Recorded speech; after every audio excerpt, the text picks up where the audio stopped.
What are the hidden wine windows scattered across Florence? What's the secret corridor that runs through the city, hidden in plain sight? Which famous artist's masterpieces can you find in Florence? Stick with me, and I'll reveal everything. Welcome to Firenze, the cradle of the Renaissance.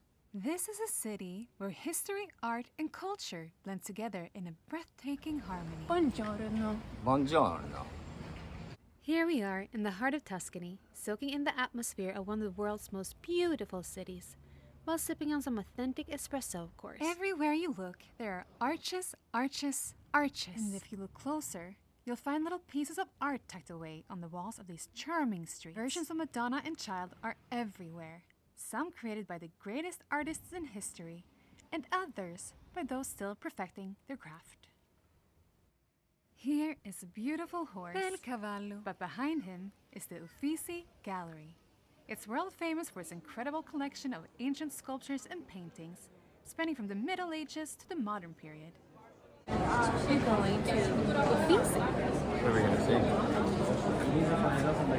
Italian artists? Yes! We're about to dive into the works of legendary Italian artists like Giotto, Botticelli, Leonardo, Michelangelo, and Caravaggio. The gallery also houses ancient statues, Roman copies of long-lost Greek originals. This one here, the ideal man according to the Romans. And over here, Cupid kissing Psyche. Ah, romance. Amore. And here we are, Jamie and I, and the stunning views of the Arno River and its beautiful bridges. In the first room we entered, the walls were covered with medieval paintings of Madonna and Child. Some of these artists had very interesting ideas about what babies look like. Baby Jesus is like so cute. And here's one of my personal favorites, The Birth of Venus by Botticelli. It depicts the goddess Venus arriving at shore after being born. This painting was controversial as it was the first secular painting to incorporate nudity. Ooh. This painting was painted by Leonardo da Vinci when he was but 14 years old. So if you're feeling a bit insecure about your painting skills, don't worry, you're no Da Vinci, but you're not alone.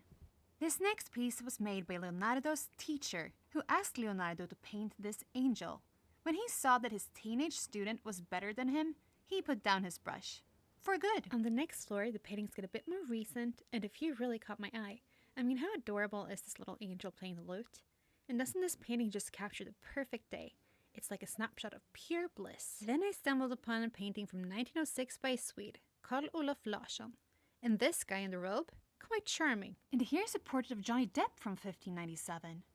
It's actually the famous Medusa Martola by Caravaggio, but you can see the resemblance, right? Now, if you visit the gallery and all that art has made you hungry or thirsty, you're in luck.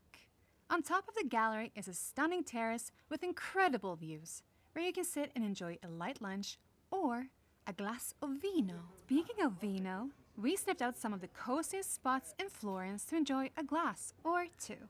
This is Alimentari Uffizi, a charming little meat and cheese shop where you can grab a bite and admire the walls covered in post-its from happy guests. Vinyl has a bar that looks like a piano. There are vinyl records on the walls, and this place also has a great vibe. Saluti!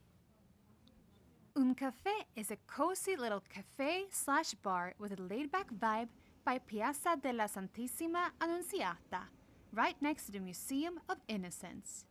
It's open as long as people are there eating and drinking. Now, this is really cool. Wine windows. I used to think drive-thrus were a modern invention, but these windows date all the way back to the 15th century. Back then, a law allowed prominent families to sell wine directly from their country estates through these windows. If you're lucky, you might just spot a cheeky little Italian man popping his head out of the window. These windows became especially useful during the 1600s when the bubonic plague hit. They provided a safe way for people to change goods and currency without direct contact. When Italy recovered, they fell out of regular use. But as you can see, they've made a comeback. Eccezionale! We're all about magical experiences, good wine, and breathtaking views. I think we struck gold with this spot. You simply couldn't ask for a better view of the Cattedrale di Santa Maria del Fiore. The Duomo is incredibly beautiful. Bellissima! For the people of the Renaissance, Creating something this beautiful was a way of connecting with the divine. Che bel modo di vivere! The most iconic feature of Florence's Duomo is its massive dome. When construction began in 1296, no one actually knew how they would build it or make it at all come together. Yet, piece by piece, with a little faith and perhaps some divine inspiration, the incredible structure finally rose to completion in 1436. Today, it still stands as the largest brick dome ever built, a true masterpiece that defied all odds. While we're on the subject of historic masterpieces, here is the Ponte Vecchio. Walking across Florence's old bridge feels like stepping back in time. This isn't just a bridge, it's a living piece of history. The bridge dates back to the medieval era, but today it's lined with glittering jewelry shops, adding a touch of modern sparkle to its ancient charm. The view from the middle of the bridge is breathtaking. Così bello che mi toglie il fiato.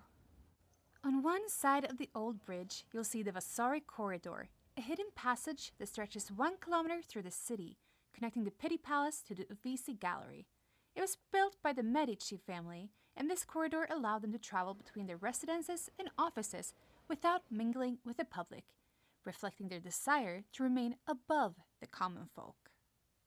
We also crossed the bridge, though unfortunately we couldn't go through the Vasari corridor since it was closed. The good news is that it will be open to the public again by late 2024. It looks like we might have to plan another return trip to Florence. Across the river from the city center, perched on one of the highest points in Florence, is the Basilica di San Miniato al Monte, a masterpiece of Tuscan Romanesque architecture and another beautiful and historic site in Florence. Built between the 11th and 13th centuries, the basilica is renowned for its striking facade adorned with white and green marble. The climb up is definitely worth it for the breathtaking panoramic views of Florence.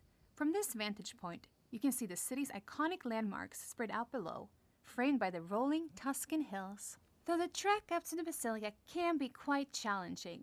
If you're visiting in the summer, an early morning or late afternoon visit might make the climb more pleasant. Or you can just cool off in the running spring on your hike down.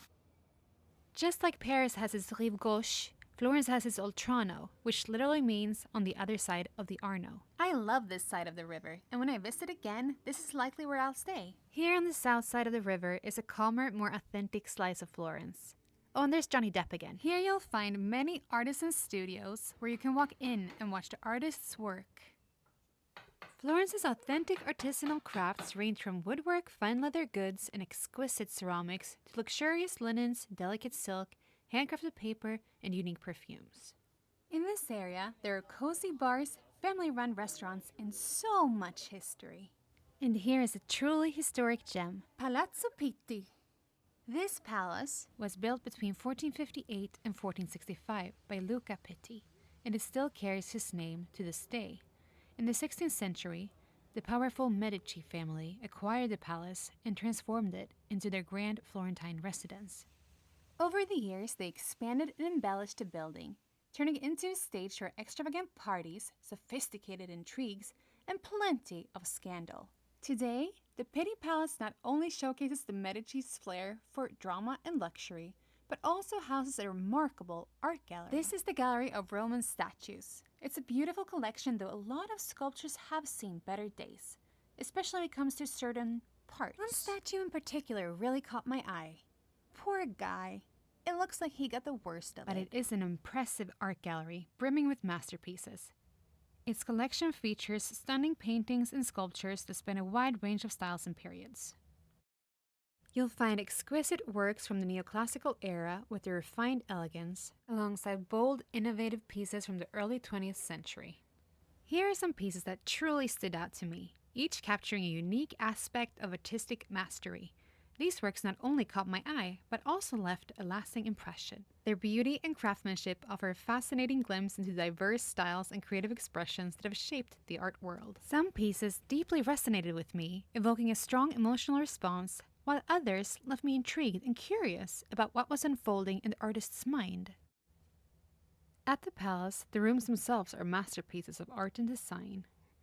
Each space is meticulously adorned with opulent frescoes, intricate stucco work, and richly decorated furnishings.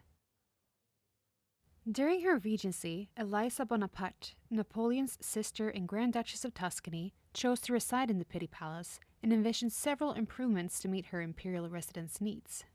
But none of the planned changes were implemented, except for the emperor's bathroom, reflecting Napoleon's taste for luxury even in the most private of spaces.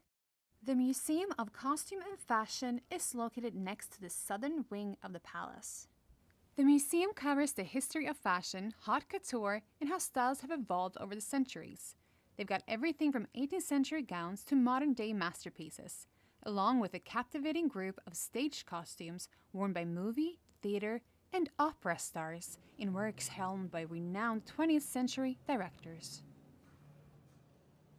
But Italy isn't just famous for its art and fashion, it's also world-renowned for its incredible food, especially pasta. And here at Mercato Centrale, you'll find a vibrant food market that celebrates the Italian cuisine in all its glory. This bustling hub offers a diverse array of fresh, high-quality ingredients and artisanal products, from handcrafted cheeses and cured meats to freshly baked breads and gourmet sauces.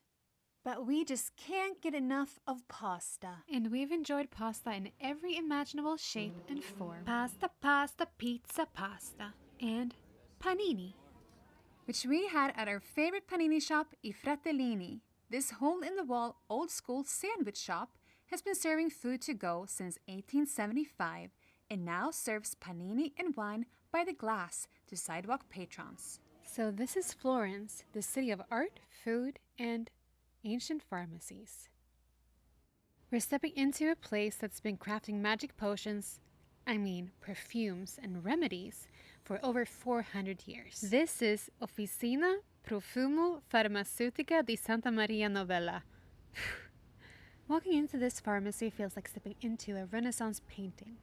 It was founded by Dominican monks in 1221. Yes, 1221. These monks were serious about their skincare way before it was cool. And today, we can still snack a bottle of history with their famous Acqua della Regina, a perfume created for a queen. Speaking of queen makes me think of Palazzo, so I figured I'd show you our Palazzo, where we've been staying during our stay in Florence. Just through this colorful tunnel on the other side of the railroad tracks lies Le Cure neighborhood.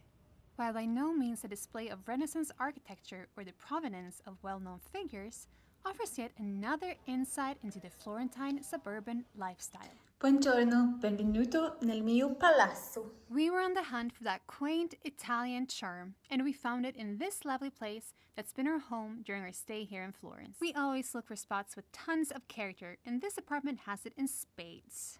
We have a bright, beautiful bathroom featuring a bidet. How wonderfully Italian is that? Fun fact, even though the bidet is a French invention, the bidet is now so deeply embedded in Italian culture that it's legally required in every new bathroom. But back to our beautiful apartment. We've even got a perfect little office nook on the terrazzo, and a lady who sings opera from her window every morning. Oh, and we can even see the Duomo from our window. No, really, I swear. There it is.